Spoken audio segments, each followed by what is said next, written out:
আর সবাই একটা কি থটস নিয়ে চলেন, খালি চাকরি আর চাকরি, চাকরি আর চাকরি। রিজিকের একটা বড় অংশ আল্লাহ পাক রেখেছেন ব্যবসা। রিজিকের একটা বিশাল অংশ আল্লাহ রেখেছেন কোথায়? ব্যবসায়।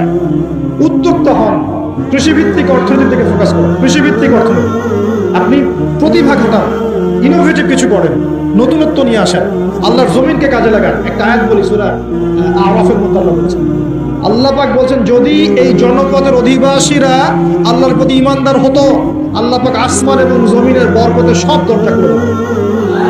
এই জমিনে বরকত আছে, জমিন নিয়ে কাজ করেন, কৃষিভিত্তিক কাজ করেন, ব্যবসা করেন। শুধু একটা জিনিস মাথায় ঢুকিয়ে দেওয়া হয়েছে, ডক্টর ইঞ্জিনিয়ার, ডক্টর ইঞ্জিনিয়ার। কেন এগুলো? কেন সবাই সবকিছু হবে না? হালাল রিজিক সার্চ করতে হবে। আল্লাহ সবাইকে তৌফিক এনায়েত করুন। এরপর আমাদের করণীয় হচ্ছে আমাদের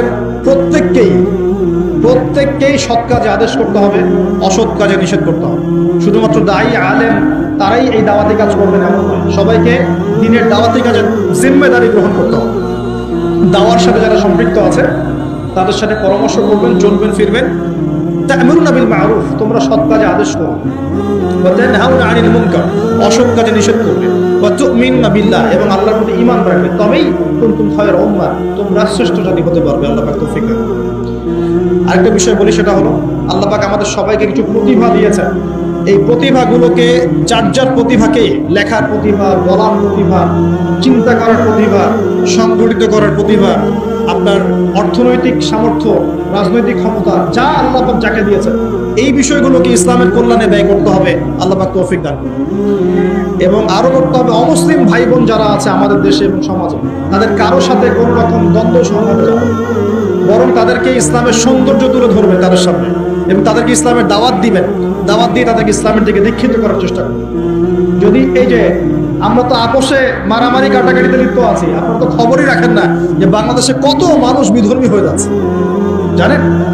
এই যে উত্তরাঞ্চল সহ পার্বত্য এলাকা, বর্ডার এলাকা সব ঘুরে দেখেন যে কত মানুষ দিন দিন বিধর্মী হয়ে যাচ্ছে। দেখেন, ওই দিন টনক নড়বে যেদিন দেখবেন 50%ই হয়ে গেছে বিধর্মী।